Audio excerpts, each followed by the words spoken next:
Ce lavage au feu, on l'appelle Klesha Nashana Kriya, ce qui veut dire un acte qui va enlever les impuretés qui s'accumulent autour de vous.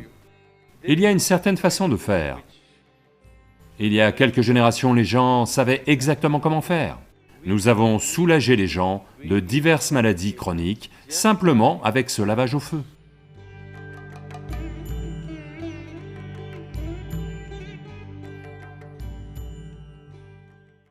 Généralement, dans nos maisons, ce drishti est une chose très importante. Drishti, vous connaissez? Au début, je pensais que c'était un mythe et que ma mère voulait juste le faire, alors ok, fais-le. Mais plus tard, quand j'ai commencé à avoir un accident sur le tournage ou autre, ça n'arrêtait pas de se produire et en particulier, j'ai eu ces coups successifs et puis j'ai eu ces accidents coup sur coup aussi et alors, sans m'en rendre compte, j'ai commencé à y croire. Soudain, j'ai commencé à rappeler à ma mère, maman, Drishti, je m'en vais. Donc ce concept de Drishti est très présent, c'est dit de nombreuses façons, certains parlent d'énergie, ils le disent de différentes manières, mais c'est une chose très domestique, c'est une croyance très populaire. Alors quel est votre avis là-dessus, est-ce que ça existe ou non?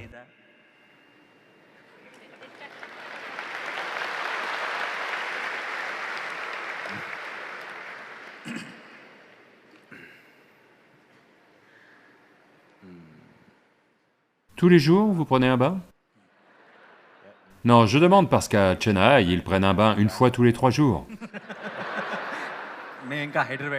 Vous n'en êtes pas encore arrivé là, pas encore à Hussain Sagar.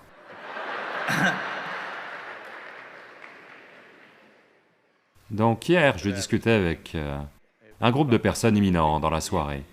Un des responsables politiques a dit, « Tous ces gens riches prennent une douche tous les jours. » J'ai dit, « D'où est-ce que vous venez ?» En Inde du Sud, sans s'être douché, on ne sort pas de chez nous.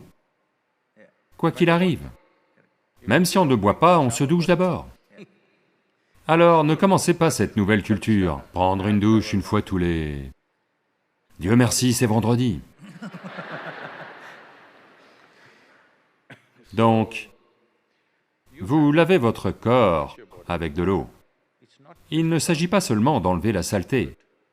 Même si vous n'êtes pas sale, avez-vous remarqué, après une journée de travail, si vous accumulez beaucoup de choses, vous arrivez et prenez une douche, ouf, ça vous redonne la vie, n'est-ce pas? Pas seulement nettoyer le corps, ce n'est pas le savon, juste l'eau qui coule sur votre corps. Vous allez vous plonger dans une rivière, vous y restez 10 minutes, en sortez et voyez, vous avez l'impression de renaître. Parce que, vous devez comprendre, ce corps est fondamentalement composé de 5 éléments, de terre, d'eau, de feu, d'air et d'espace. À cette saison, dans notre centre de yoga, nous avons une soufflerie, au sens où, depuis la vallée silencieuse, les vents de la mousson qui soufflent, sont concentrés dans la vallée. Et lorsqu'ils arrivent sur le centre de yoga, ils soufflent de 70 à 110 km/h, à différents moments de la journée.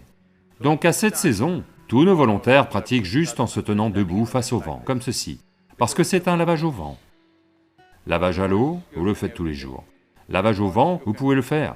Les gens, les yogis s'enduisent toujours de terre, mais aujourd'hui c'est devenu un bain de boue au spa. D'accord? Donc il y a le bain de boue. De même, il y a le lavage au feu. Ce lavage au feu, on l'appelle Klesha Nashana Kriya, ce qui veut dire un acte qui va enlever les impuretés qui s'accumulent autour de vous. Parce que votre corps n'est pas seulement ici, votre corps ne s'arrête pas ici, il s'étend. Avez-vous remarqué? Les femmes y sont probablement plus sensibles que les hommes. Vous n'avez pas besoin d'être touché par quelqu'un. Si quelqu'un s'approche d'un peu trop près, ce n'est pas un problème psychologique, c'est un problème différent. Il y a des aspects psychologiques et émotionnels, mais en laissant ça de côté, si quelqu'un s'approche de trop près, juste là-dedans, il y a une sensation, vous savez, que vous voulez un peu de distance. Ils ne vous ont pas touché. Rien que ça cause un certain dérangement, n'est-ce pas? Parce que le corps ne s'arrête pas là. L'énergie est un peu au-delà. Combien au-delà dépend de l'exubérance de vos énergies vitales. Si vos énergies vitales sont véritablement exubérantes, vous pouvez en remplir cette salle. Autrement, c'est au moins un peu. Pour la plupart des êtres humains, ça peut se situer n'importe où, entre 7 et 22 cm à l'extérieur de leur corps. Donc au fur et à mesure que les impuretés s'accumulent sur votre corps, si vous conduisez un 2 roues, vous verrez, je rajeunis chaque fois que je conduis une moto. Parce que si je conduis 4 à 5 heures, à mon retour les gens disent « Sadhguru, votre barbe est devenue noire, complètement noire de carbone ». Donc, des matériaux s'accumulent sur votre corps. Vous les lavez. De même, vous accumulez d'autres types de matériaux sur votre système énergétique. Vous pouvez les laver à l'eau. Certaines impuretés vont partir comme ça. Si vous les lavez à l'air, certaines autres choses vont partir. Mais l'air n'est pas toujours disponible comme ça. Vous pouvez même constater ceci. Mais ces jours-ci, ces ventilateurs vont à une certaine vitesse. Mais si vous réglez les ventilateurs à la bonne vitesse, si simplement vous restez assis sous le ventilateur un certain temps, vous verrez, quelque chose en vous s'élève. Avez-vous remarqué cela? Un petit lavage à l'air. De même, il y a un lavage au feu, que vous appelez drishti. Est-ce que ça a forcément lieu à cause du regard des autres ou non? C'est une question discutable. Mais l'impact de la vie autour de vous, sur votre système énergétique, ça a lieu à coup sûr. Si vous avez un processus spirituel en vous, c'est-à-dire que vous faites un kriya ou des processus de méditation, alors vous n'avez pas besoin de tout cela. Parce que vous savez comment vous laver de l'intérieur. Si vous n'avez pas cela, ces choses deviennent pertinentes. Je dois vous dire ceci, il y a une certaine façon de faire. Il y a quelques générations, les gens savaient exactement comment faire. Mais aujourd'hui, je vois qu'ils brûlent juste quelque chose et font ceci, ceci, ceci.